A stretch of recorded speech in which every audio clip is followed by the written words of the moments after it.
ধন্যবাদ মাননীয় সভাপতি। আমাকে ভবিষ্যতের থেকে টাইম ট্রাভেল করে এসে এখানে ঈদ উদযাপন করার জন্য। দেখুন, আমরা ভবিষ্যতের এআই জেনারেটেড একটা পৃথিবীতে থেকেও আমরা ঈদ উদযাপন করার জন্য আজকে কত পুরনো ফসিলদের সাথে একসাথে এসেছি তাদের কালচারগুলো সেলিব্রেট করার জন্য, অথচ তারা বলছে আমরাই নাকি তাদের কালচারগুলোকে ধারণ করছি না, আমরাই নাকি কালচারালি অনেক বেশি পিছিয়ে আছি। অথচ দেখুন আমার পোশাক, দেখুন আমি অনেক বেশি এআই জেনারেটেড পোশাক কিন্তু পরে নেই। আমি পোশাক ধারণ করেছি এখনকার জেনজিরা বা এখনকার সময়ের যে সকল পোশাকগুলো ঈদে ধারণ করা হয় সেরকম পোশাক। কারণ আমরা বিশ্বাস করি যে সকল সময় আমরা যেই সময়টাকে সেলিব্রেট করতে যাচ্ছি সেই সময়টাকে ধারণ করাটা আমাদের কালচারের একটা বড় অংশ। আজকে 90 দশক বলুন বা সুলতানি আমল বলুন, তারা বারবার আমাদেরকে ক্রিটিসাইজ করছে যে হলোগ্রাফের মধ্যে কি এমন ঈদ আনন্দ। তারা তো সেটা বলবেই, কারণ তারা হলোগ্রাফির ঈদ আনন্দ কখনো দেখেইনি। আপনাদের জন্য আমার খুব মায়া লাগছে।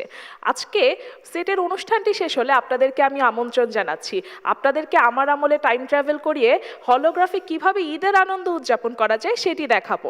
আপনারা ভাবেন সেখানে কোনো আবেগের অনুভূতি নেই, কিন্তু হলোগ্রাফ আমাদের জীবনের যতগুলো হ্যাসেল আছে প্রত্যেকটি হ্যাসেল কমিয়ে দিয়েছে।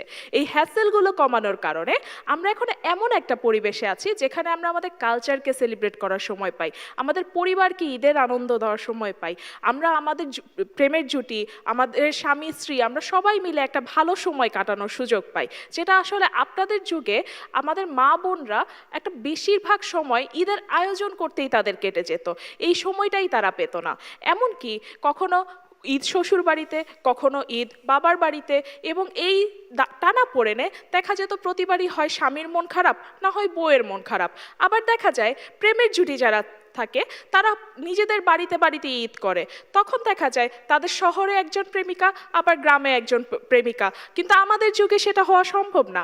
আমাদের যুগে সকল কিছু আসলে আপনার অ্যালাউয়েন্সের ভিত্তিতে লাইভ স্ট্রিমিং হবে, অর্থাৎ কোডেড থাকবে। আপনি নতুন একজনকে ডেট করা শুরু করলে সেটা আগেই আপনার প্রেমিকা জেনে যেতে পারবে। আমাদের যুগে কিন্তু লয়্যালটির জায়গাটা অনেক বেশি থাকবে, যেটা আপনাদের জায়গায় আসলে খুঁজে পাওয়াটা খুবই কঠিন বলে মনে করি। আজকে সুলতানি আমল বারবার এসে নিজের পোশাকের খুব বেশি হচ্ছে রোম্যান্টিসাইজ করলেন, কিন্তু সুলতানা ভুলে গেছেন যে তার পোশাকের চমকে তার চাষা ভূষাদের পোশাকের সাথে যে পার্থক্য সেটা তার চোখেই পড়ছে না, সেই পার্থক্যকে সে কখনো দেখতেই পাচ্ছে না। আমাদের আমলে আমরা কনজিউমারিজমকে অনেক বেশি কমিয়ে এনেছি। আপনারা পরিবেশের 3টি যুগ ধরে কনজিউমারিজমের মাধ্যমে যে ক্ষতিগুলো করে গিয়েছেন, আমরা কনজিউমারিজম কমিয়ে এনে পরিবেশ বান্ধব একটা ঈদ পালন করছি, যেটা আপনাদের যুগ আমাদেরকে উপহার দিয়ে যেতে পারেনি। আজকে 90 দশকের মানুষজন পরিবারের বন্ধন নিয়ে অনেক বেশি কথা বললেন, অথচ পরিবারের বন্ধন তাদের খুবই লিমিটেড একটা সেন্ট্রিক জায়গায় থাকতো। কীরকম? তাদের পাড়া মহল্লা পর্যন্ত সীমাবদ্ধ। কিন্তু তাদের প্রবাসী যে ভাই বোন আছে, প্রবাসী যে জামাই আছে, তাদের সাথে কিভাবে ঈদ আনন্দ তারা ভাগাভাগি করবে সেটার কোনো উত্তর তাদের কাছে নেই। আমরা আমাদের প্রবাসী কমিউনিটিদের সাথেও একই সাথে হলোগ্রামের মাধ্যমে ঈদ করতে পারছি, এবং সবার সাথে আমরা ঈদের আনন্দ ভাগাভাগি করে নিতে পারছি। আমাদের ঈদ শুধুমাত্র পাড়া মহল্লা কেন্দ্রিক নয়, আমাদের ঈদ একটা গ্লোবাল ঈদ হয়ে যাচ্ছে, গ্লোবালাইজেশন। সেটার কথা হয়তো তারা জানেন না, গ্লোবালাইজেশন একটা নতুন শব্দ। যাই হোক, আমরা ফিরে আসি জেনজির কথা।